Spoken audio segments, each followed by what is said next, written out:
Welcome, everyone. I'm Kerry Colanisi, the director of the Penn Program on Regulation and a member of the faculty at the University of Pennsylvania Law School. I'm delighted to welcome you to today's webinar on the administrative state after Trump v. Slaughter. Today's webinar has been organized by the Penn Program on Regulation, which this month celebrates its 20th anniversary. So we're thrilled to mark the start of our special anniversary year with today's robust expert discussion. I also want to thank our co-sponsor, the Center for Technology, Innovation, and Competition.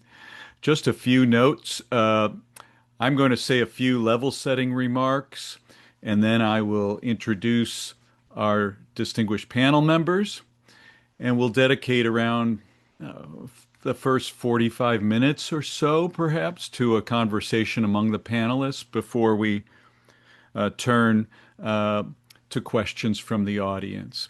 Now, if you do have questions, you can submit those questions at any point during the event by using the Q&A function on Zoom. Just type those in there, and we'll try to get to as many questions as time allows. We will be concluding by 1:30 p.m.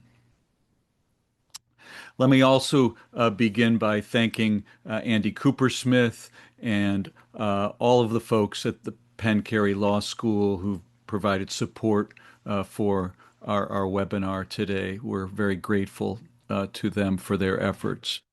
Now, before I introduce our panel members, let me just offer a few level-setting comments for those who haven't been following the law surrounding the removal of agency heads, what is really the focus of our discussion today.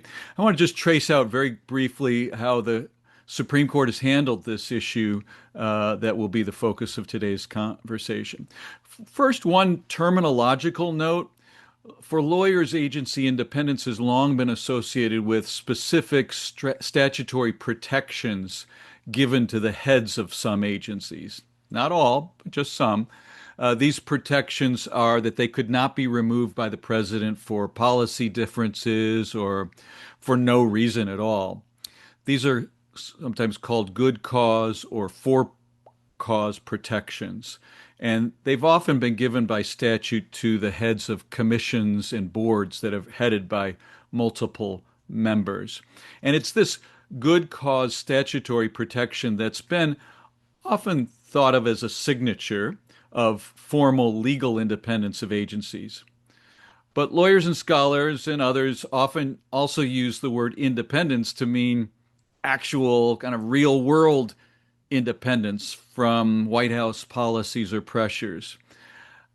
To distinguish these two concepts, I often use the word autonomy to refer to that actual real world independence. And obviously, there's differing views about whether or when it may be desirable for agency heads to be able to make decisions with autonomy. And there are also differing views about whether Congress should be able to give agency heads the formal legal independence afforded by these good cause protection clauses in statutes. Now, as much as there might be differing views in this space, I think I can say without any controversy that the U.S. Constitution, as much as it establishes a separation of powers, it only speaks directly to the question of removal of the heads of departments and agencies through the impeachment clause. There is an appointments clause about how the heads of agencies get appointed. It says that principal officers must be appointed by the president with Senate confirmation. But there's no equivalent removals clause, again, except for impeachment. Now, there is a vesting clause that gives executive power to a president. There is a take care clause that says the president must ensure that laws are faithfully executed by other officials. But exactly how removal can take place other than through impeachment is not itself explicitly spelled out in the Constitution. Of course, lots of provisions of the Constitutions are not very specific about what they mean. In 1926, the U.S. Supreme Court, in a case called Myers versus the United States, gave some answers to the question of removal authority. In that case, a statute had required that the removal of postmasters around the country could only take place if the Senate confirmed a president's firing. And the Supreme Court held that law to be unconstitutional. The Myers decision established the president's authority to remove executive officers. But could statutes nevertheless still place some conditions on presidential removal? A number of statutes have done this over the years, saying that presidents can only remove heads of agencies, certain agencies, for reasons such as malfeasance, negligence, neglect of duty. These are referred to, as I said, as good cause or for cause protections. And when an agency's head is covered by one of these express provisions in a statutes, presidents are supposed to be unable lawfully to remove these agency heads just over policy differences. They have to provide a good cause for any removal action. The Supreme Court, in a 1935 case called Humphrey's Executor, upheld these good cause protection provisions in statutes for heads of certain agencies. The court didn't overrule Myers. After all, Myers involved Senate involvement in removal, and Myers also involved postmasters, not heads of agencies like the Federal Trade Commission, which was at issue in Humphrey's. The court said that these differences mattered. The FTC was an agency that carried out quasi-judicial and quasi-legislative functions, different from a purely executive officer like a postmaster. And for these quasi-judicial and quasi-legislative agencies, Congress could give the heads of these agencies some statutory protection from at-will removal. And for decades, that's basically where the law stood. But in 2010, the Roberts Court started to place some limits on Humphreys in some relatively novel cases. The court that year held that an accounting board whose heads were appointed by the Securities and Exchange Commission could not have good cause protection because the SEC commissioners also had that protection. It ruled that such double-layered protection for agency heads was unconstitutional. And then 10 years later, in 2020, the court held that agencies headed by a single person, as with, in that case, the Consumer Financial Protection Board, could not come along with good cause protection for the agency head.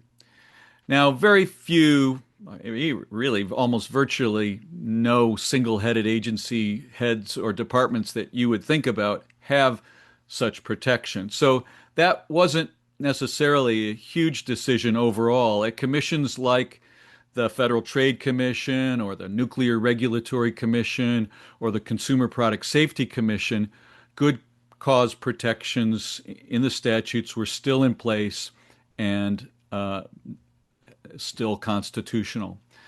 Now, fast forward 5 years, 2025, President Trump takes office for a second time and he fires a bunch of heads of independent agencies. And although these officials were ostensibly protected by statute from at-will removal, the president gives no reasons for his firings. Some of these officials challenged their removal in court, and one of them, Rebecca Slaughter, who had been a commissioner of the Federal Trade Commission, gets her case before the Supreme Court. And last month, in Trump v. Slaughter, the Supreme Court overturns Humphrey's Executor, ruling in a 6-3 decision that good cause protections violate the Constitution's separation of powers. The court says that anytime agencies are carrying out congressional mandates, they are exercising executive power, and the president must be able to remove them for any reason or for no reason at all. Now, on that same day last month, the court did rule in another case, Trump v. Cook, that the statutory good cause protections for members of the Federal Reserve Board, those protections still needed to be followed. And it also said in Slaughter that maybe Congress could still give good cause protections for non-Article III judges, and perhaps protections for the civil service remain permissible. That's one question that we hope to discuss today. Now, with all that said, here to sort out what the court did, and most importantly, what it means for the future of administrative governance in the United States are four valued colleagues and experts in administrative law and public administration. And I'm delighted to welcome them to the webinar now. Let me briefly introduce them, and then we'll get underway with our conversation. Brian Feinstein is an associate professor of legal studies and business ethics at the Wharton School here at the University of Pennsylvania. Both a political scientist and a lawyer by training, Professor Feinstein's scholarship focuses on issues of political institutional design, including how state power is apportioned and exercised, as well as the legal and political climate in which agencies operate. Don Moynihan is the J. Ira and Nikki Harris Family Professor of Public Policy at the University of Michigan's Ford School of Public Policy. Go Blue. He also directs the Better Government Lab at Michigan, which focuses on how to improve the delivery of public services. His research interests include the civil service and issues of administrative competence, as well as the design and functioning of administrative institutions and processes. Kate Shaw, law professor here at Penn Carey Law and co-host of the Supreme Court podcast Strict Scrutiny, which is, if you haven't listened to it, a leading forum for the analysis of Supreme Court cases and the dynamics of the federal court system and constitutional law. Highly recommend it. In addition to her focus on the Supreme Court, her academic work delves into issues of executive power, the law of democracy, and reproductive rights and justice. You'll also often find Professor Shaw as a contributing opinion writer with the New York Times. Last but not least, Christopher Yu is the Imisoji Professor of Law and Technology, Professor of Communication, and Professor of Computer and Information Science at Penn. He's also the founding director of one of our co-sponsors of today's event, the Center for Technology, Innovation, and Competition. He also is the co-director of the Penn Center on Media, Technology, and Democracy. He's one of the world's leading authorities in law and technology, and he's also the co-author with Stephen Calabrese of a landmark book on the unitary executive theory, very much relevant to today's discussion. So let me welcome all of our panelists to being with us today, and welcome all of you to this discussion. Let me open it up and just ask about Trump v. Slaughter as a matter of constitutional law, doctrine, constitutional interpretation. Did the court reach the right decision? And help us sort out why or why not. And let me turn to you first, Christopher, because I think in many ways what the court has done vindicates arguments and analyses that you've put forward in your own scholarship. So let me turn it over to you first. Well, thank you very much. Yes, this to put my cards on the table, I have been calling for the overruling of Humphrey as executor.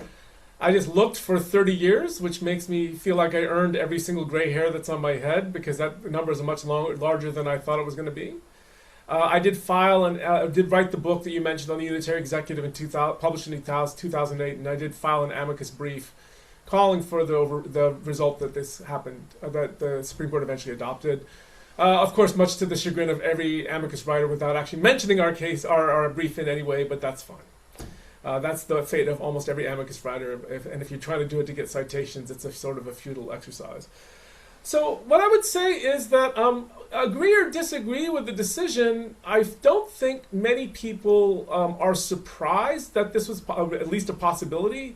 We saw in the cases that you mentioned, Carrie, in Free Enterprise Fund and Seal of Law, a clear trend this way and a move, if you look at many people showed memos that John Roberts had written back in the Reagan Justice Department, that this was a commitment that had been of his for a very long standing. And so seeing how this has evolved, I don't know that it's a huge surprise.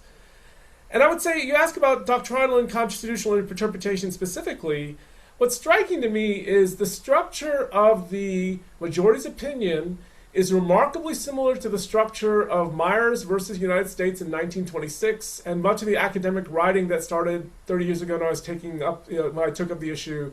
And there's been some interesting developments since, but I would say the existing majority opinion sort of follows that basic structure right down the line. It looks at the text, it makes a textual argument based on the two clauses that you mentioned, Carrie, the vesting clause, the Article 1, Section 1, Article 2, Section 1 clause that says the executive power shall be vested in a president of the United States.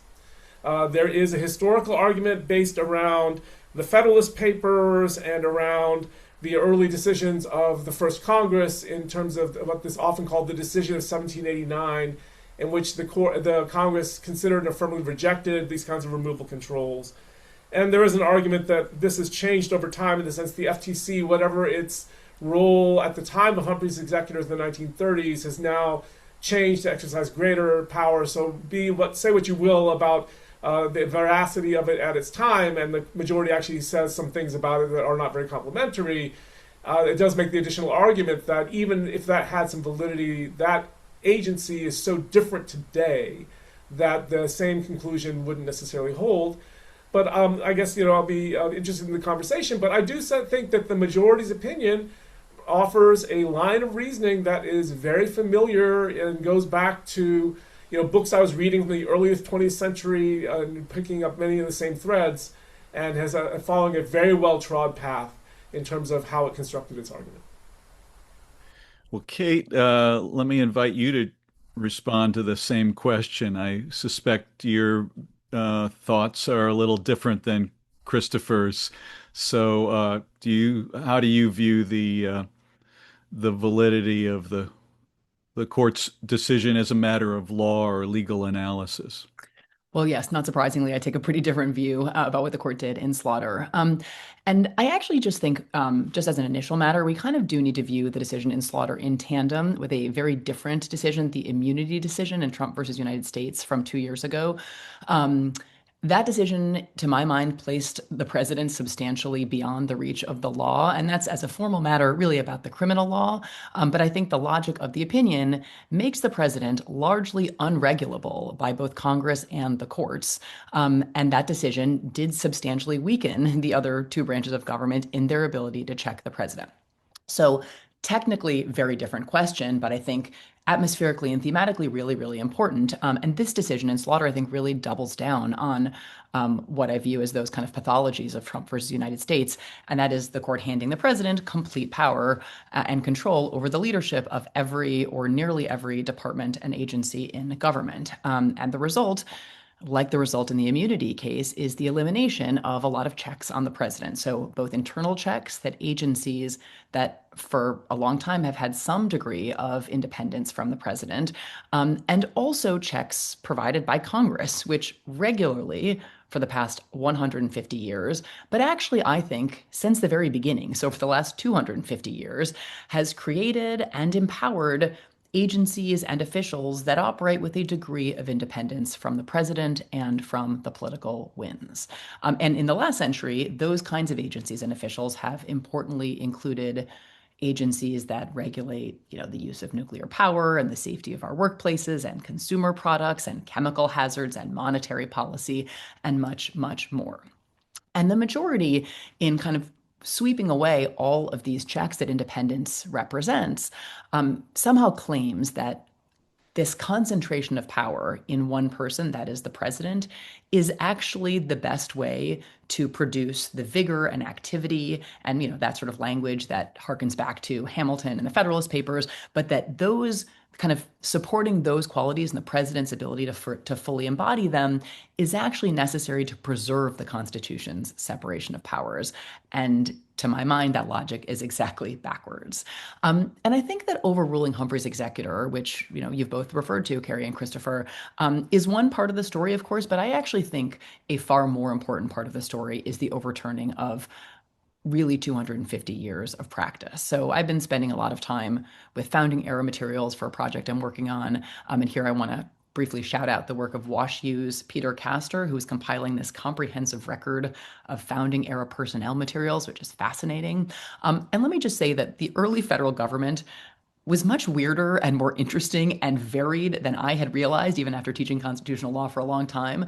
But I think that one thing is pretty clear, and that is that both the conceptions and, more important, the practice of early government look nothing like this austere conception on display in Slaughter, and that is that the president needs complete control over, and particularly the complete ability to fire at will, everyone in the executive branch. Now, there is certainly support, as Christopher correctly points out, in the court's cases, certainly in the past 15 years, in many ways in the last century, because the Myers opinion is 100 years old, and that is the single most important precedent on which the Slaughter majority opinion relies. But I think the sweep of history looks very, very different. And just to provide two quick examples from the very beginning, that's 1790, that Congress passes these two statutes. One, the Sinking Fund Commission statute that creates this five-member agency responsible for stabilizing the nation's debt.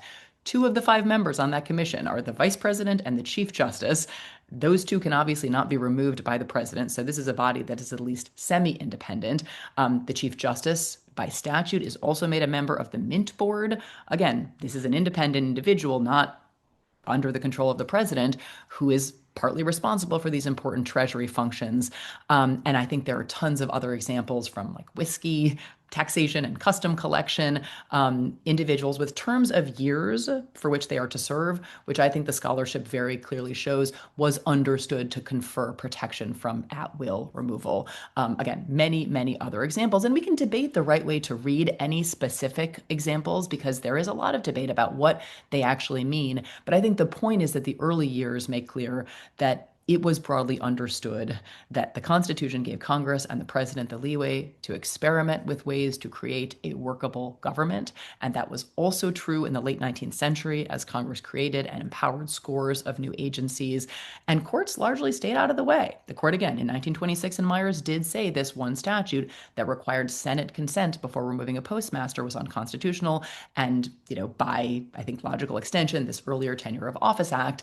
But, of course, in 1935, in Humphrey's Executor, the pendulum swung back.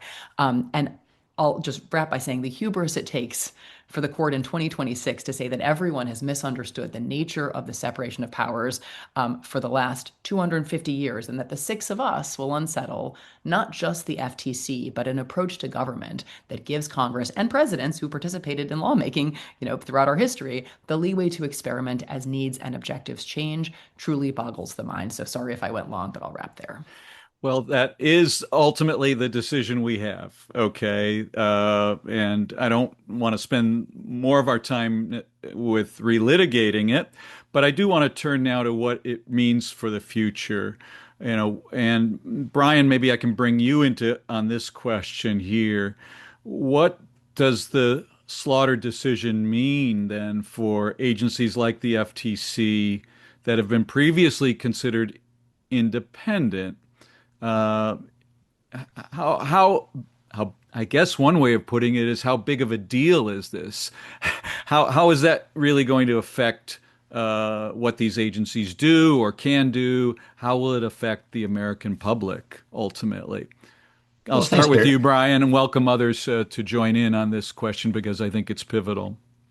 Well, thanks, Gary. To answer your question, how big of a deal of it is it? I would say a medium deal. There's likely to be real policy consequences, pulling independent agencies closer to the White House and increasing regulatory uncertainty. But I think those effects are going to be more like a tremor than an earthquake in a sense. So first, most of the agencies that in this lay understanding of independence are considered to be independent agencies don't have statutory removal protection. So I'm thinking here of the SEC, the FCC, the FEC, and the like, or in the case of the Federal Reserve, aren't covered by the Slaughter decision. And then some agencies with removal protections weren't really considered paragons of politically insulated technocracy even before Slaughter. So I'm thinking here about the Federal Housing Finance Agency, headed by Bill Pulte, who's often considered someone who has President Trump's ear, and the Consumer Product Safety Commission, which is kind of this textbook example of a captured regulator.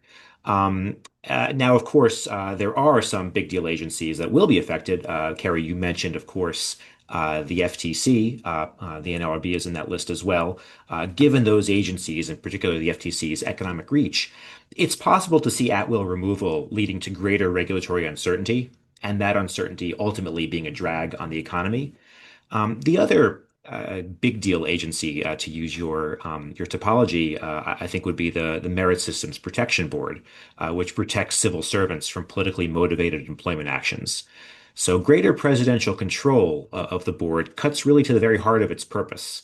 I'd be interested in hearing later from Don and from others about how at-will removal of board members will affect the civil service. But it really seems to me like the purpose of that board is to have some insulation from political actors like the president.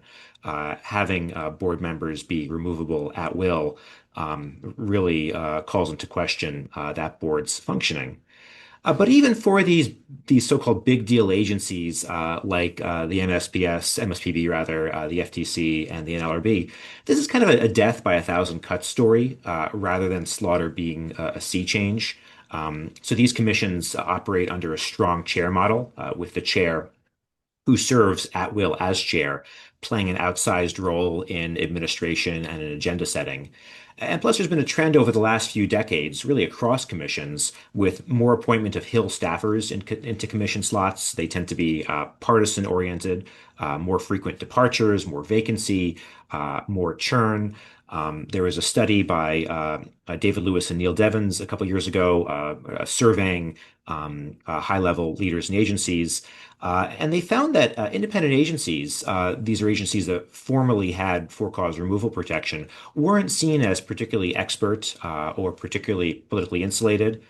There's also no connection they found between having the independent agency form and an agency's ability to attract a high-quality workforce. So even before Slaughter, independent agencies were pretty far from this kind of technocratic, apolitical ideal and growing farther. Slaughter was one of a thousand cuts in that form. Others want to join in. Christopher,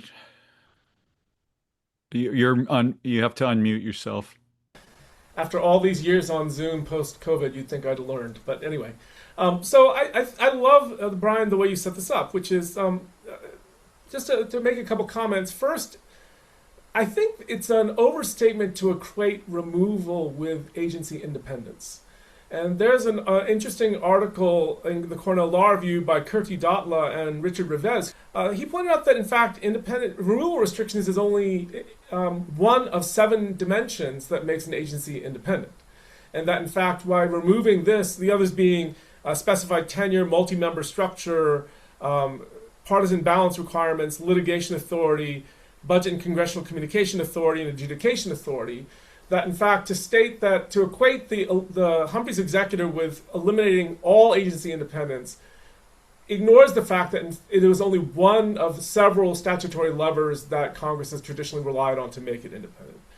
The other thing I really love that, Brian, you point out is that in fact the notion of complete agency independence is really a progressive era, as the majority notes, technocratic vision in which we got all law and politics out of it and just let the experts do their thing. As Elena Kagan called it in her Harvard Law Review article, Presidential Administration, to modernize that point of view seems quite quaint. And that, in fact, in a world where we understand that, in fact, administrative law requires policy choices and trade-offs that aren't just a matter of technical expertise, that, in fact, that this hearkening to this idea of pure technocracy isn't really that well accepted, certainly in a post-hard look world, in administrative law and the like. But the other question is in fact, insulating from presidential removal doesn't actually insulate from politics and make them an agency independent from politics, because they're still subject to congressional influence and oversight. And as the majority opinion notes, that there's and quoting Kagan again, that in fact that making it independent of presidential removal brings it more within the ambit of congressional influence. And that, in fact, there's a normative argument going to saying that, in fact, we have a system that's constructed where the president represents a diffuse national majority, and members of Congress represent local constituencies and guard against tyranny majority problems and other things.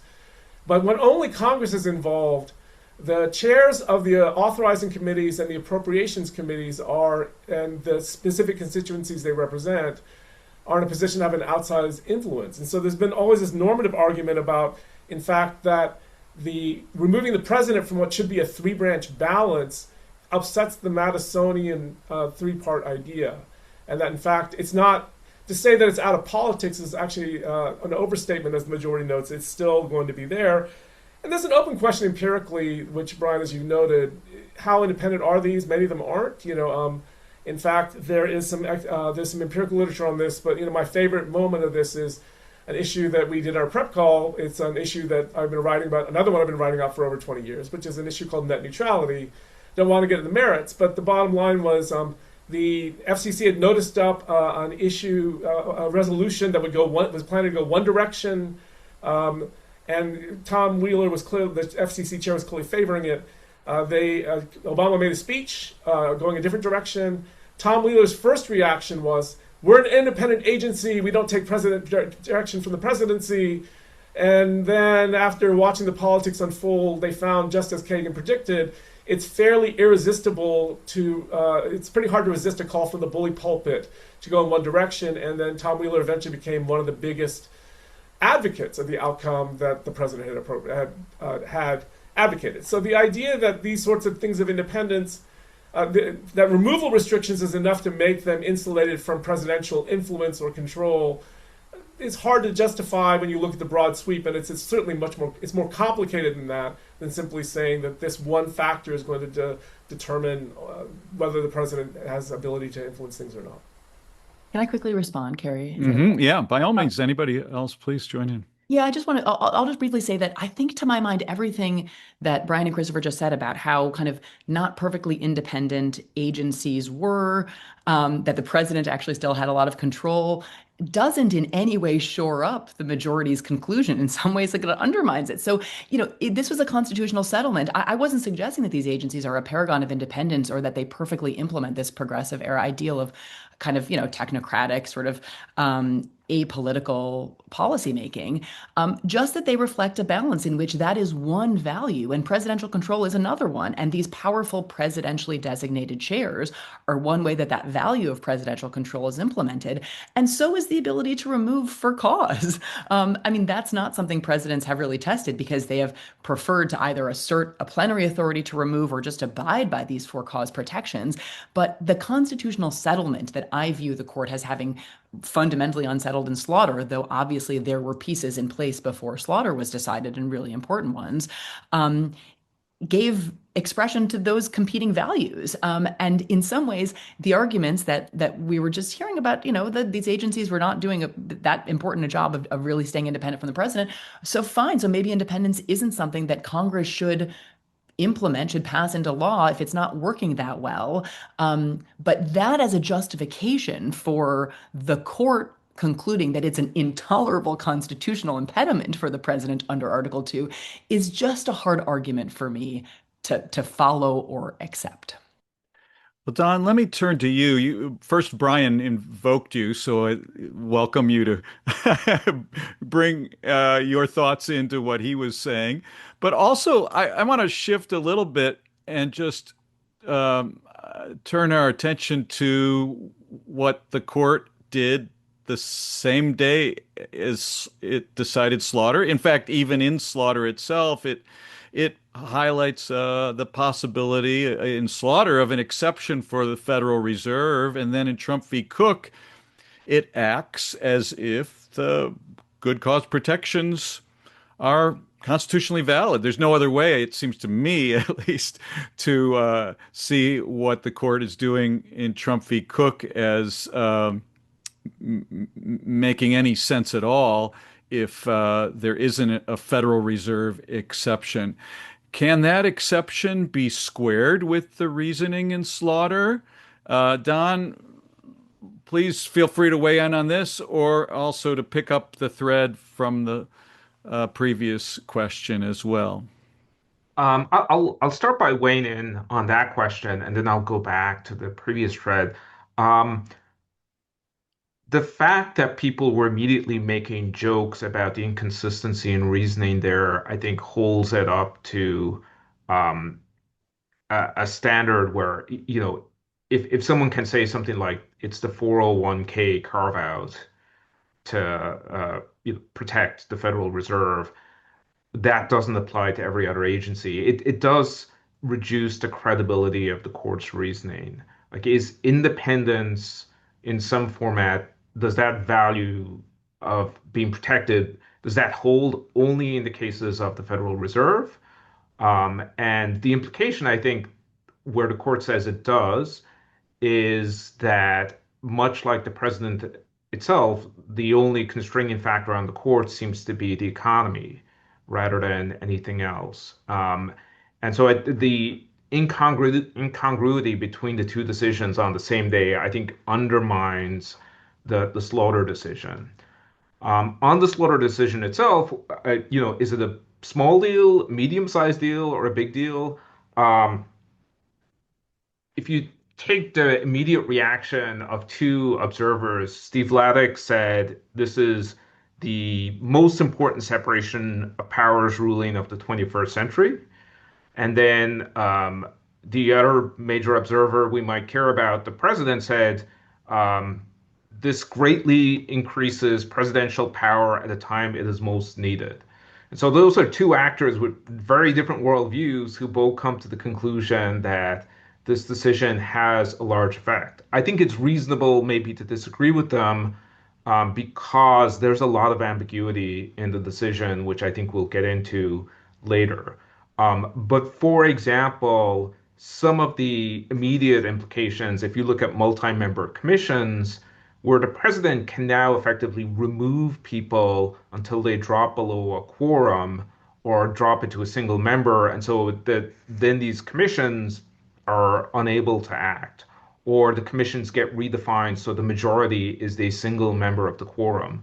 And since January, 13 multi-member commissions have lost their quorums.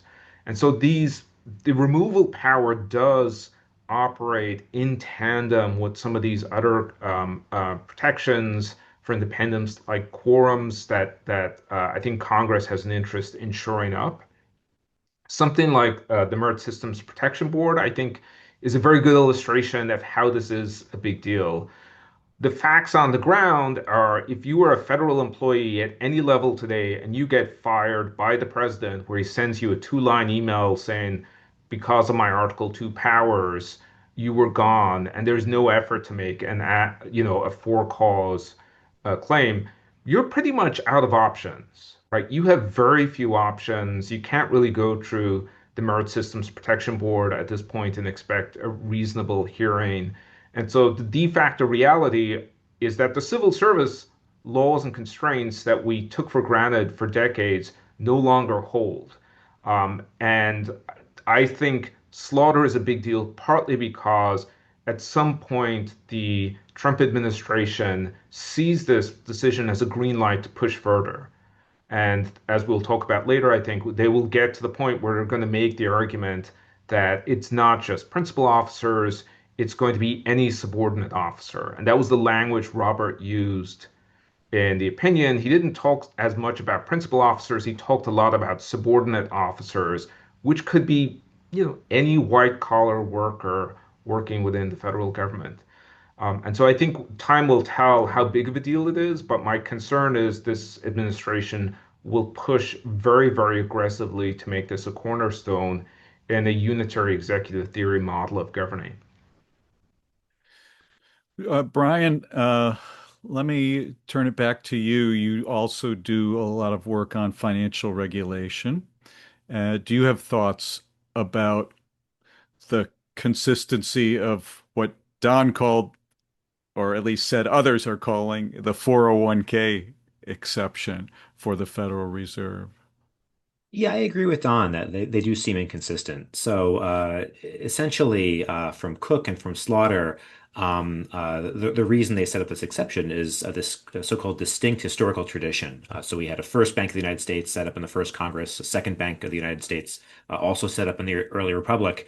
and based on the principle that there shouldn't be political interference with monetary policy. So therefore, the Fed serves this legitimate role, and it's grounded in our history and tradition. I think there's two problems with that logic, and the first is that the Fed does more than just monetary policy. So the first bank of the U.S. and the second bank were primarily monetary policy institutions. The Fed also regulates and supervises many banks. It serves as lender of last resort to banks within the Federal Reserve System. So it's unclear why Slaughter's logic, taken at face value, why it shouldn't apply to those functions as well. But then again, if the Fed were broken up and you had an at-will person heading the regulatory side, then monetary policy would suffer. There's this good reason, good rationale for having regulation, supervision, and monetary policy all within the same entity. The regulated banks are kind of this transmission belt for the Fed's monetary policy. So you have a Fed today that looks very different than the first Bank of the United States, regardless of what the Slaughter and the Cook courts say about our history and tradition. And the second problem is this idea from Cook that the Fed's independence is justified because, and this is a quote from Cook, calamities could arise from even the suspicion of political manipulation of monetary policy. So the basic logic here is that politicians will be tempted to take actions where the benefits appear quickly in time for their reelection and the costs occur later. So Congress sets up an independent central bank to tie their future selves to the mast. We want to stop our future selves from lowering interest rates to juice the economy. And in the court's view, that's legitimate, in the Cook court's view.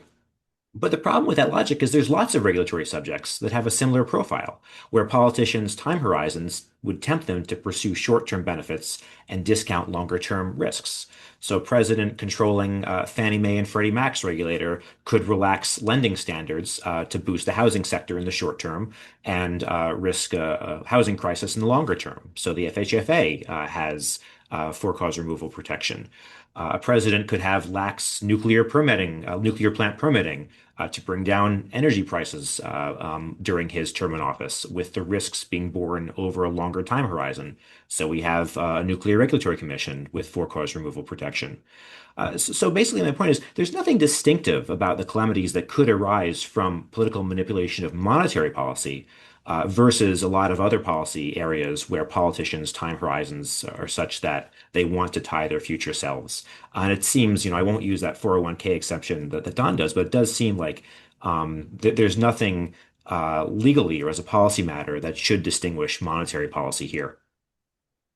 Well, let me thinking about the coherence of Slaughter, maybe Slaughter and Cook, ask about how far the reasoning in Slaughter is likely to go or could go beyond just the removal of heads of agencies that have previously been deemed to be independent, except for the Federal Reserve. Uh, you know, will this reasoning extend to administrative law judges throughout the federal government? Will it extend to so-called Article 1 courts? In the questions that we're getting in on the Q&A, and again, I encourage the audience to enter those in, and we'll get to those in a minute. But folks have raised questions about whether protections for inspector generals or whistleblower protections, or of course, the whole civil service has for cause protections. Those employees do. Are we really on a slippery slope with Slaughter to question all of these forms of, formal legal independence? Kate, do you have thoughts about that?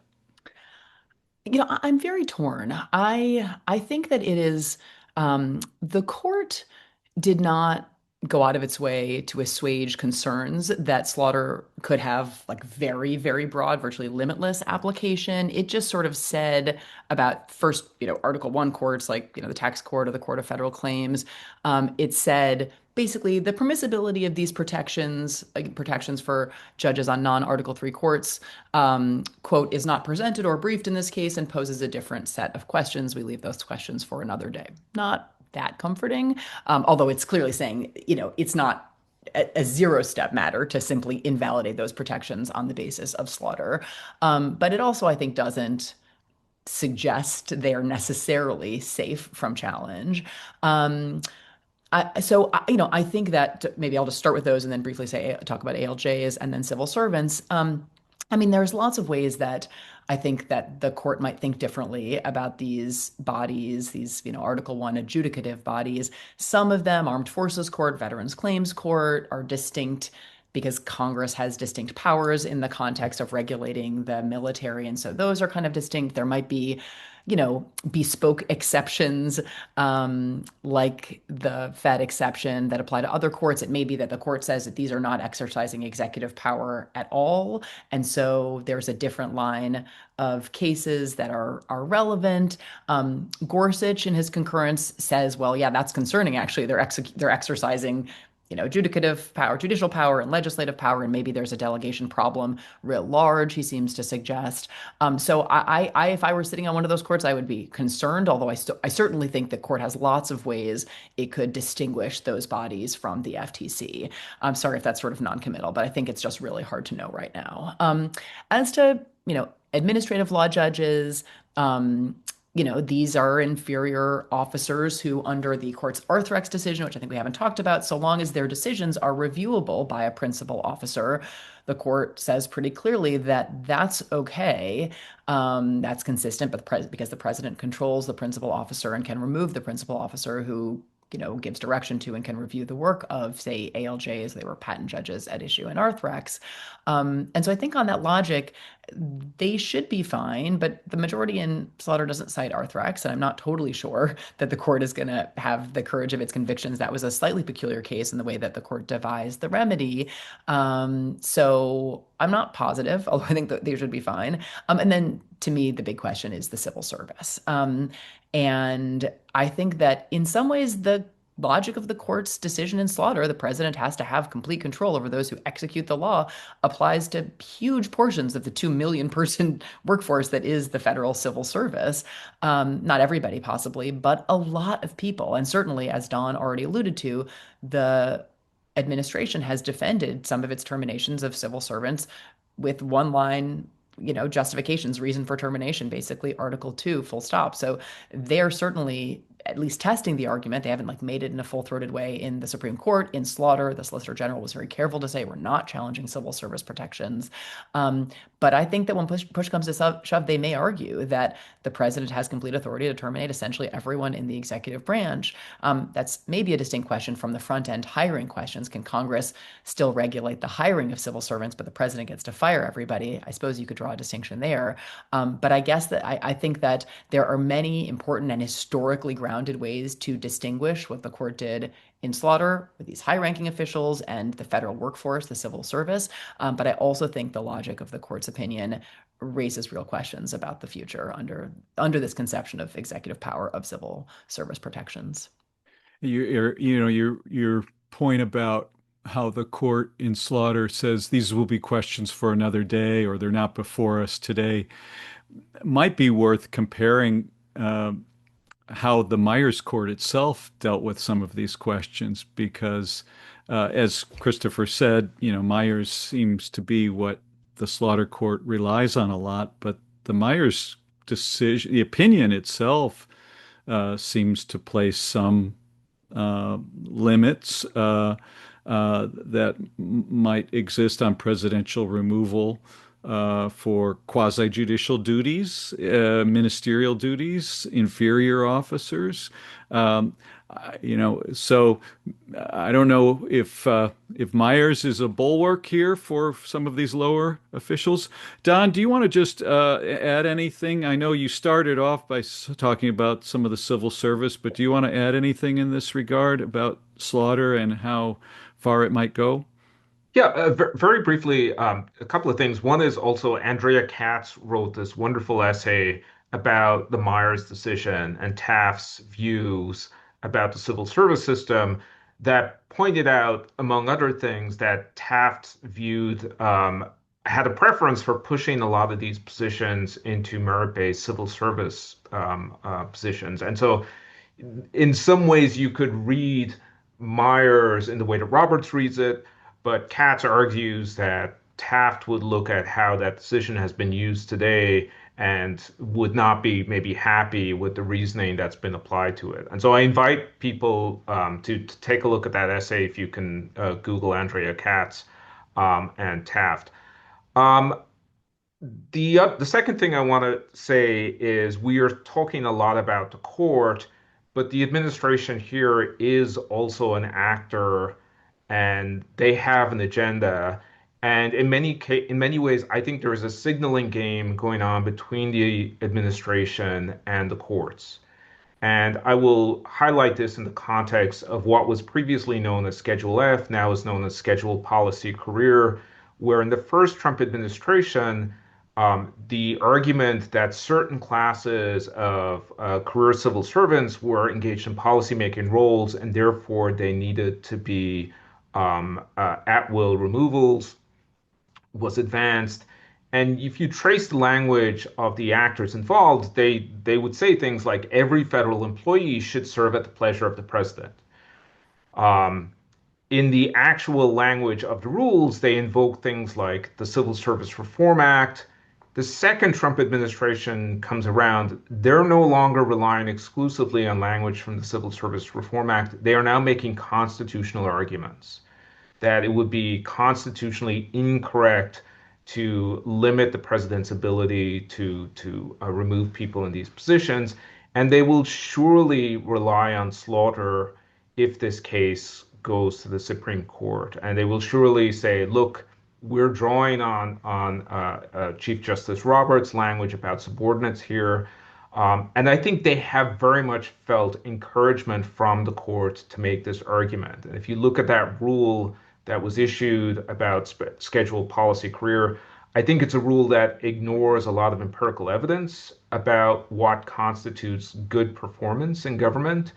But it's built for a Supreme Court hearing, and it's built for a Roberts-like decision that sees an incremental addition to slaughter being going after much of the rest of the civil service.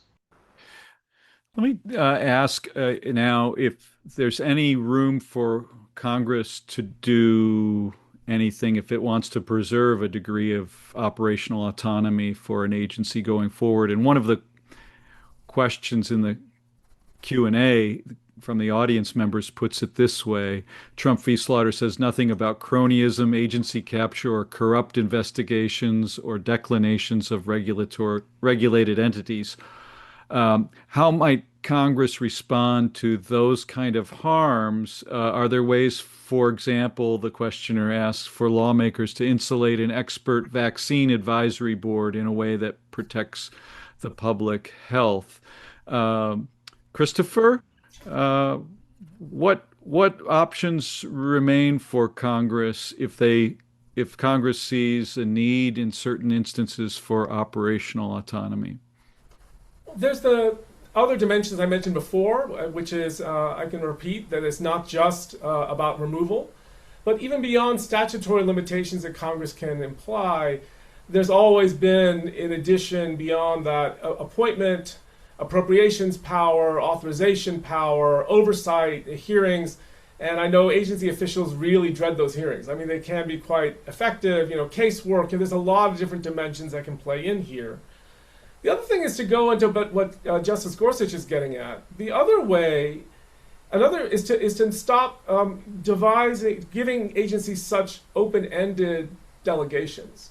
I mean, the things that they criticize in the majority is the SEC has the authority to make rules that may be necessary to ensure fair and honest markets without any specification of what that is.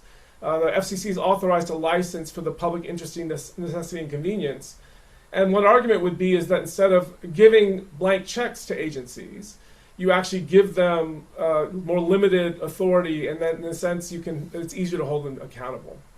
I want to throw out two other quick thoughts. One, a more important historical example, and the other a bit of just a shout out. The first is that, in fact, I was talking about civil service. One little weird thing about that is the original 1883 Civil Service Act of 1883 did not have removal protections. They weren't put into place until 1912. And so many people believed at the time that the fact that you just couldn't appoint anyone you wanted, they had to pass the exam, was itself a check on the spoil system. And if you can't pick who you want, why remove? But I keep thinking about the fate of the Ethics in Government Act and special counsels. You know, we had Richard Nixon taken down by a special counsel before the statute existed, fired a bunch of them, and still Archibald Cox completed it and essentially brought Watergate to a successful conclusion. We had the Ethics in Government Act, which has now lapsed. But we still have special counsels that exist with removal protections by regulation, internal regulation, essentially by the largesse, but not imposed by Congress, because they believe that that's an important to do. And we still, you know, it's an interesting question that we still have special counsels and the institution hasn't failed entirely. So, I mean, to think about this, that there are other checks here that are political and other levers available that make it more complex. The last shout out's just for fun. Kate had mentioned about the roles that the Chief Justice plays in the Mint and these other things. Our colleague and former dean, Ted Ruger, is one of the world's leading authorities on the strange roles that the Chief Justice plays in our government that sort of defy explanation. And there's a small baby literature on this. It's like trying to look at the territorial separation of powers decisions and make sense of it all. It could be that they're just ad hoc and sui generis, we just should ignore them. But I have to admit, you're right to point to the Chief Justice, because we've assigned that person roles that really defy easy categorization. Let me open it up also for others if you want to comment on a question that came in from an audience members along these same lines. There are some international legal provisions. For example, the Convention on Nuclear Safety, apparently, which apparently the U.S. is a party to, requires some effective separation between the functions of a regulatory body and others that are concerned with the promotion of nuclear energy. And is a provision like that in international law potentially going forward a possible way of preserving operational autonomy for at least certain agencies? Anybody want to comment on that? Um, Go ahead, Brian? Chris. no, no. Go ahead, Brian, first. I'll plead ignorance on that particular body, but the notion that agencies can be structured in a way to promote certain values, including autonomy, I think is a well-trodden path. So much of administrative law is kind of steering agencies. Okay, you have to think about these 5 things before you make a decision. And Congress, if it's thoughtful about how to buttress an agency's internal architecture, like that international body that you mentioned, Carrie, it can do that. It can create new advisory committees that must be consulted, create new offices that promote a specific value or a specific goal. Margot Schlanger calls these offices of goodness, that require the agency to involve certain Congress-favored groups in policymaking. All that structural design can bring more voices into agency decision making, and make it harder for a president to quietly redirect an agency from the top. I mean, that's no panacea, but it does get us a little further towards autonomy. And what about qualification requirements for agency heads or partisan balance requirements for these multi-member commissions? Brian, are these likely to still be constitutional after Slaughter? I think for the most part, yes. So by like a strict unitary executive logic, if Congress can't limit the president's power to remove officers, the argument goes, it follows that it can't do things to narrow the pool of eligible candidates through qualification requirements. So Slaughter quotes Madison here as a member of Congress saying, if any power whatsoever is in its nature executive, it's the power of appointing. But nonetheless, I think most qualification requirements would survive judicial review. In Myers versus U.S., and Christopher mentioned that as the leading case, the Slaughter court calls it seminal. Myers says that qualification requirements don't violate the Appointments Clause as long as they don't so limit selection. This is a quote: as long as they don't so limit selection as to be, in effect, legislative designation. So that seems like a sensible rule that the court's unlikely to disturb, unlikely to go beyond Myers. It's also a rule for which history and tradition are on the side of these sorts of qualification requirements. One of the first laws passed by Congress in 1798 contains a qualification requirement. It's the Federal Judiciary Act, which says that the Attorney General and the U.S. attorneys must be learned in the law. So, for a court that cares deeply about originalism and about history and tradition, that seems like solid evidence that qualification requirements are constitutionally valid. Um, the one exception, I mean, if the court reaches the merits, would be these partisan balance requirements, where no more than a bare majority of commissioners have to be can be members of the same political party, and then the president has to choose others. So the closing paragraph of Slaughter says that the president must have the assistance of officers he can trust. It also says that neither Congress nor the courts may saddle him with those with whom he cannot work. And elsewhere, the court rejects this idea that the president has to work with officials whom he doesn't trust.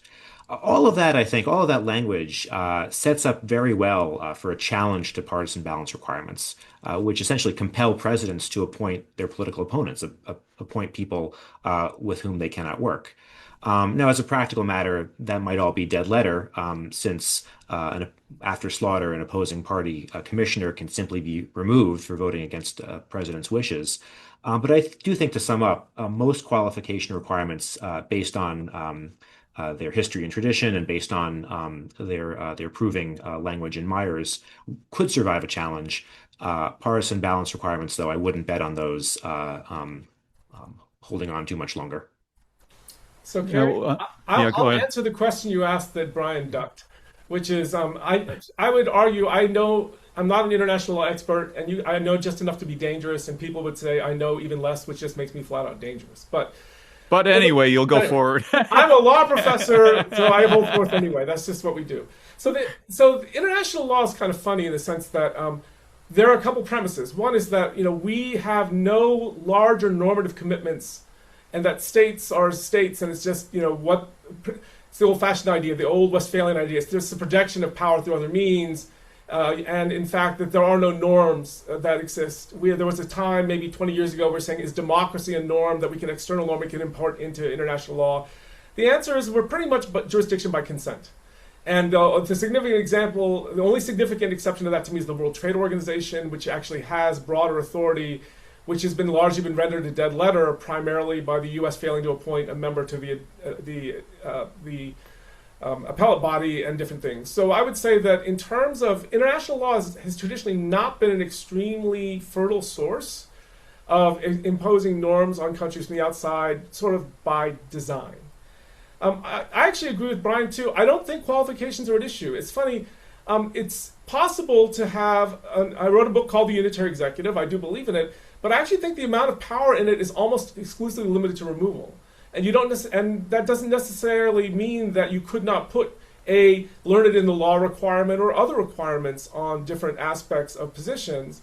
And I know, an issue that often comes up is impoundment. The Congress still has the right to pass legislation, and if it gets mattered of law as a matter of law, have that enforced in ways that have nothing to do with the issues in Slaughter. I mean, Slaughter writ small. Yes, it's a part of a bigger scope, as Kate has pointed out. But if the question you asked earlier is this decision going to make a difference? There's a bigger conversation about the overall balance. But in terms of that, nothing about Slaughter necessarily takes out qualifications or gives the president a free hand just simply to ignore what Congress has enacted. Kate, did you Can I want just to maybe respond? say one word only because there are a couple questions about inspectors general, and I think those tee up both the qualifications question, because I think the IG statutes typically say experienced in law or accounting, or there's like a list of things that a person nominated to be an inspector general is supposed to be expert in. And then the IG Act has this interesting regulation of removal, right? So the president does have the ability to remove at will an inspector general, but there's a requirement of notice to Congress, reason giving, and a 30-day delay. And that's in the IG Act, and I think that's true in most, if not all, agency inspectors general, although there may be variety. But that raises an interesting question, how much of an encroachment on the president's removal authority that kind of regulation is. And I mean, Brian correctly pointed out the court has language about the kind of, again, intolerability about the president being saddled with someone he doesn't want. So maybe that means even for like the 30-day period that the statute requires the president wait before actually effectuating an IG removal. But I think that it's not at least obvious to me that statutes like that, both the front end qualification and a modest regulation of the way the president carries out his removal power, that those don't survive slaughter. So I actually think that IGs, as currently both selected and subject to removal, might well survive slaughter, although I think it's clear that I probably take a broader view of the way the opinion likely kind of reaches than others on the panel do. So I just wanted to say that word about inspectors general. I have a very sort of narrow suggestion. So I signed a letter along with about 50 other academics suggesting that Congress could do something on quorum requirements and authorize courts to set aside actions where there wasn't a quorum, compel the president to ensure there was a quorum within 90 days of a vacancy.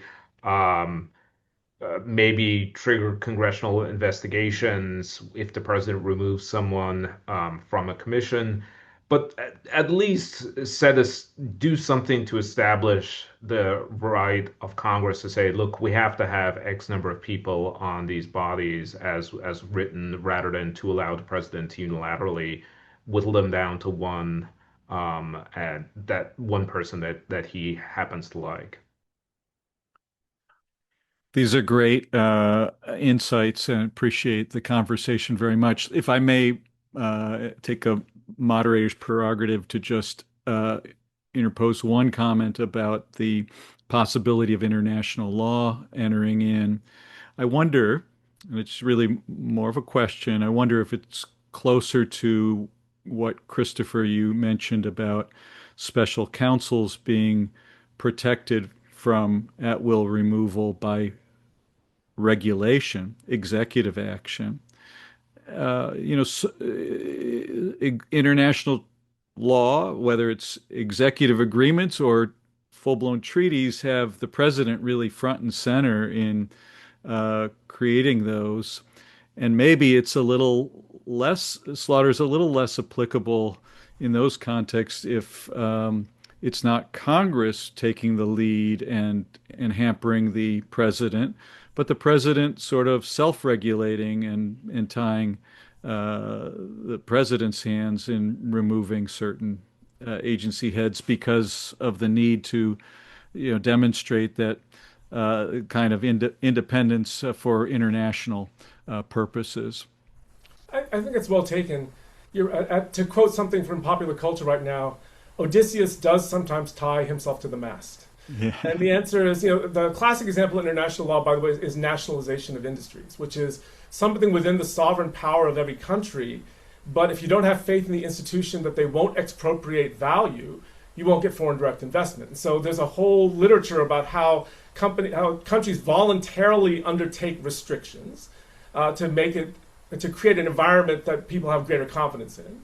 And you could argue that the Department of Justice regulatory imposition of special counsel limitations on removal is not something obligated upon it by outside, but something it voluntarily did inside because it thought it would create a better environment. So what I would say is there's a much richer, this is an example of a much richer set of dynamics that are going on than just what's going on between Congress. I think your point, Carrie, the question brings out the point very nicely, that in fact, there's ultimately other constituencies and other observers who are watching and will take actions that the governments need or don't need, would like to induce in ways that are positive. And so I think that has to be thought through. So I want to turn even more fully to additional questions from the audience, and there's many, and I know we've covered some of them already, but I want to try to get into a few more in the time we have left. Here's a question that was posed. Why did the court strike down the removal provisions in Trump v. Slaughter and hold those unconstitutional, as opposed to just striking down the entire statute? If one's thinking about this from within Congress, there may well have been sort of trade-off. We're going, and this goes a little bit to Christopher, what you were saying Justice Gorsuch was getting at, but maybe in a little different direction.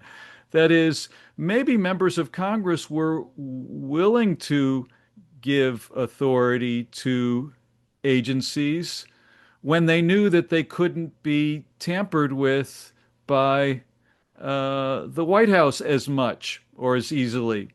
Uh, in other words, there's a deal, and the powers that are given to the agency are all part and parcel of legislation that also includes some kind of removal protection. The court has taken one of those out. Is that re-legislating? Uh, why does it come out the way it does? What's is that justifiable? I'm curious if anybody has any thoughts on that perceptive question from the audience. Well, I could hide behind the opinion of the court. Severability is always some question. It's always unless you're going to say there's no severability issues at all. There's always an accusation of it's being legislative, because you're taking a deal and changing the deal. We have a jurisprudence that says courts will step in and say how important is a provision. Sometimes they'll say the whole thing, the whole statute fails, and sometimes they say you can just excise things, one provision, because it's not worth the exercise of redoing it. We had a prior removal case where they said the removal provisions were severable, and they basically cited that and ducked. That begs the larger question of whether the severability jurisprudence hits the right factors, which is to me beyond what we can, it's above the pay grade of what we can accomplish here. But I would say that, in fact, that is the ultimate question, is that we do accept the notion that some provisions are severable. We do allow judgment calls about whether the entire statute should go and it was such an essential part of the deal or not. And in the past, we have allowed removal to be severable. I'll just add that I think, as in so many of the court's separation of powers cases, yes, the court makes an intervention that fundamentally reallocates authority, and often, in the direction of benefiting the president. So, right, think about INS versus Chadha, which is, of course, another really important separation of powers case. Invalidating the legislative veto ends up kind of hamstringing Congress's ability to actually meaningfully oversee these massive delegations of authority that it has made to agencies. So too here, Congress created and empowered a lot of agencies with an understanding that they would be at least subject to countervailing views, whatever the views of the occupant of the White House. And I take the comments that were made earlier about the kind of actual limitations of independence, as being largely correct. And nevertheless, these balance requirements did ensure that, even in a Republican administration, you had consumer advocates on the FTC, and in a Democratic administration, you had business advocates on the FTC. And there was just a degree of balance that influenced the exercise of the delegated authority that these agencies possess. And the court has now thrown all of that completely out of whack. The agencies still have a lot of power. The president, though, gets to control who is actually wielding that power completely, and not in the way that Congress initially designed or desired. And so I think, Gorsuch makes the same observation, but of course takes it to a place that's different than the place I would take it to, which is maybe we should just revisit on delegation principles all of these questions of the authority that agencies possess. But I just think that's yet another reason that the court was unwise in the kind of intervention that it made and didn't actually think through all the potential consequences. But to pick up on your example, they did, with legislative vetoes, they did sever those as well. And so there's a consistency to it. I mean, you can disagree. At least I understand what they're doing. It's of a piece at a minimum. No, and they sever, and then they leave intact other things that then operate very differently without the excise provision than Congress originally intended. So I don't think we disagree about that. The audience member asks, this is a question for Professor Yu, but maybe I invite anybody to comment on it, saying that when President Trump fired two commissioners of the Federal Trade Commission, they were actually serving at that time also in a hearing, an adjudicatory hearing. And by removing these, you effectively shut down the adjudication. And Don has already mentioned about the quorum requirements. But the questioner asks how this comports with the rule of law. I might add maybe due process of law, when people who are in positions where they are adjudicating individual cases, and here I'm adding my own, reference back to Myers, which said, in some of those instances, protection from removal can be justified. How does that square here with what it seems the Slaughter decision allows? So, administrative law in this particular regard has always been a bit of an aberration. And it's interesting. I'm very heavily influenced by a European Court of Human Rights decision called Menarini to get at this. So what did we decide? When we created administrative agencies around the New Deal, we have the actual FTC is the body that charges, and even if it goes through an ALJ, essentially a final line adjudicator. And so we've already got a really weird world in which we're combining, you're allowing a actor to violate principle number one, which is being a judge in its own cause. And we did this as a compromise because we thought that the addition of the expertise of the agency in both functions would be beneficial. We created a separation of function structure around the ALJs where they're promoted by the Office of Personnel Management instead of internally, and did separation of functions protections. But as a formal matter, they're still part of the agency and still subject to being overruled by the end body.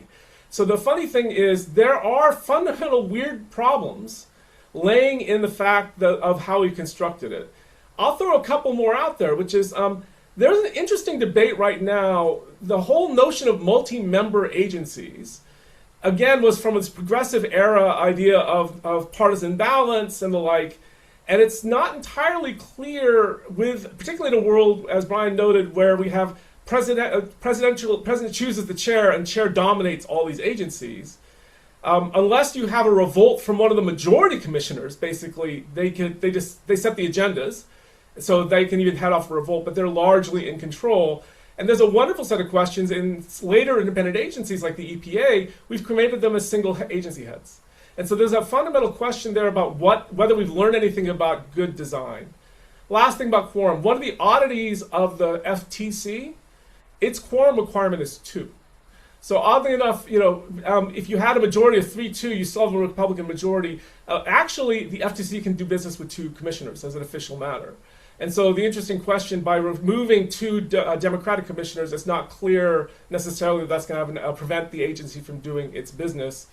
There is that suggestion that in Justice Gorsuch's idea of due process that you mentioned, Carrie, there is a much stronger idea of having presidential or political control over policy making versus adjudicating matters about, which is just raw favoritism to individual plaintiffs. And that's something we've been fighting about for a very long time, and how we draw those lines, and the fact that we allow some agencies to make policy entirely through adjudication means that you can't make that separation as clean as we would definitely like. But there is this lingering idea that there is some difference between, if you will, legislative facts and adjudicative facts, and policymaking decisions and rulemaking decisions and adjudicative decisions that lingers to this day. That is something that definitely invites to be explored by Justice Gorsuch's opinion. One last question about other possible constraints that might still exist. What about perhaps the Equal Protection Clause? And the questioner from the audience notes that it seems like a disproportionate number of agency heads who've been fired in this administration have been either black or female or both. If there were some kind of racial animus or even disproportionate impact, I don't know. Are there other constraints from the Equal Protection Clause or other parts of the Constitution that might limit the president's removal power, or is it really absolute?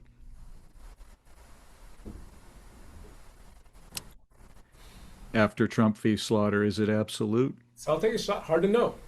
It's in the sense that these are unanswered questions. If you found, okay. Let's take the one area, for example, that presidential power is considered to be almost unreviewable is the pardon power. Could you bring an equal protection challenge to say that a president is favoring one race over the other in the exercise of the pardon. And we can do this. That's a very difficult question to answer, and to create legally enforceable principles to think about that is almost unfathomable. But I think it's a worthwhile exercise to think about. And if the answer is, I think we have a similar question here, and I think that it's a great question. I can't immediately think of ways to make it tractable. Yeah, my mind went immediately to the pardon power as well, and certainly, trying to make out based on circumstantial evidence or patterns of the exercise of the pardon power, an equal protection challenge seems unthinkable. A president who announces, "I will pardon every white person convicted of a white collar crime, but no one else," or singles out another group for the exercise of the pardon power, does that necessarily mean, does the pardon power necessarily swallow other constitutional constraints?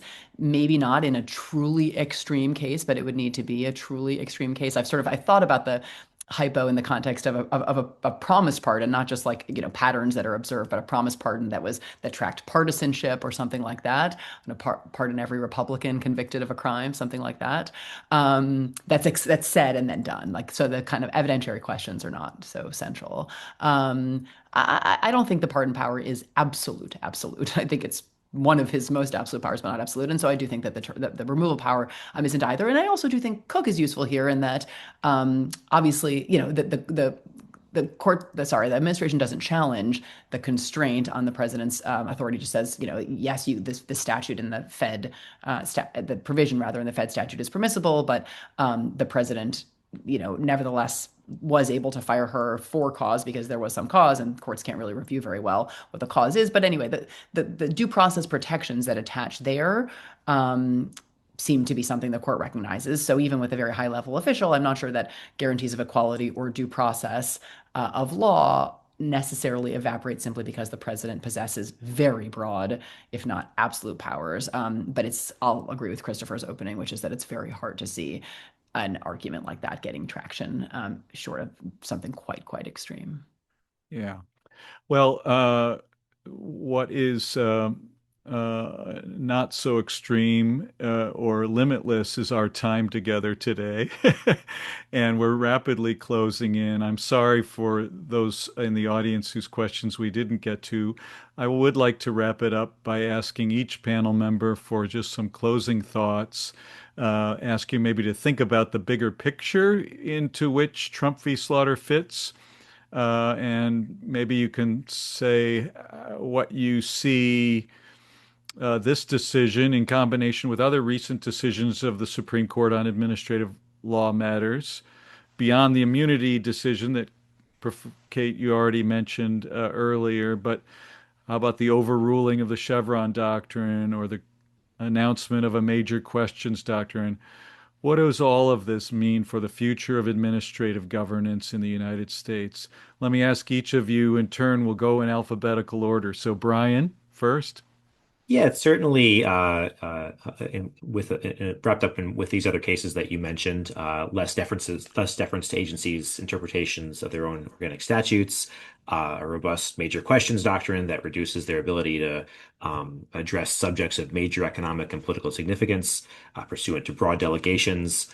There's changes to standing doctrine and to the standards for arbitrary and capricious review that make it easier for regulated parties to challenge agencies in court. These appointment clause cases, Arthrex was mentioned earlier, and now the removal case with Slaughter. It's pretty obvious to me the overarching move in the court's ad law jurisprudence over the past few terms is a stripping away of agencies' autonomy, to use your phrase, and empowering other actors. It's ironic to me, ironic in kind of the Alanis Morissette sense, maybe not the English department sense, but that through all of these cases, the court is saying that they're legitimizing the administrative state. So this comes up most recently in Slaughter, where the court says the Constitution provides a far surer and more democratically legitimate scheme of public administration than anything Woodrow Wilson conjured up. And I've gone an hour and a half without mentioning my own research, but I'll now do that. I've I've conducted a series of survey experiments looking at what ordinary people think legitimates the administrative state. And by and large, they say expert, politically insulated decision makers. They don't say the president. And that's true for Democrats and for Republicans both. So I do think this project, to the extent that its aim is to create greater sociological legitimacy, greater perceived legitimacy among ordinary people, I think it's misguided. Thanks, I Brian. Yeah, I Don, yeah. will agree with Brian. I am not a constitutional lawyer, and so I feel out of my depth on this panel, but I do study public administration, and the rise of unitary executive theory seems to me just bad, a bad theory of administration, of how public organizations work and practice. And we have a bunch of evidence about the value of stability, expertise, and competence in the delivery of public services. We have much less evidence on what a full throated version of unitary executive theory looks like, but we're living through it right now. And so if you think when you witness what's happening with the federal government, if we are seeing a model of outstanding constitutional public administration, or if we're seeing an invitation to threats to both democracy and I think state capacity, that probably affects how you think about some of these decisions. I think we're seeing much more the threats to democracy and state capacity. Um, so I am broadly dubious of the entire program, and again, not being a constitutional expert or lawyer, I see this more as a political project rather than a legal project. And it's not a project that is truly informed about questions of organizational design or competence. Kate. Just to connect this case to major questions doctrine cases, Loper Bright overruling Chevron, I think you see the court upending settled practices and understandings and also shifting power not only to the president, but importantly to itself. And Christopher. I think that's all correct, but it then puts us in this overall sweep where we've seen. I always think about Gary Lawson's article in the Harvard Law Review. It's now a long time ago called "The Rise and Rise of the Administrative State." And I think that agree disagree with this. There's a truth to that. I mean, which is remember we used to have a statute of frauds because statutes were so rare. It was all common law, and then the original legal process school only looked at two branches. They didn't even pay attention to the administration. So in the middle of the 20th century, this wasn't as influential, and obviously the administrative state is in the last century become dominant. It's a very, very important actor. And what I see is these doctrines are aging, and there are different people who have different opinions about the breadth of that discretion.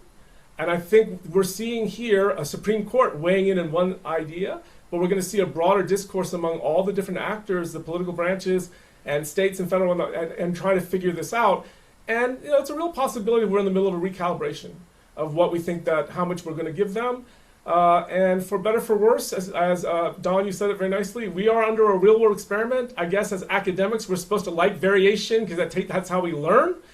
I could do without some of the variation we're experiencing, but that is not, whether I like it or not, is not going to have any impact on whether it occurs. So I'll make whatever hay I can out of the current weather and see what we can learn.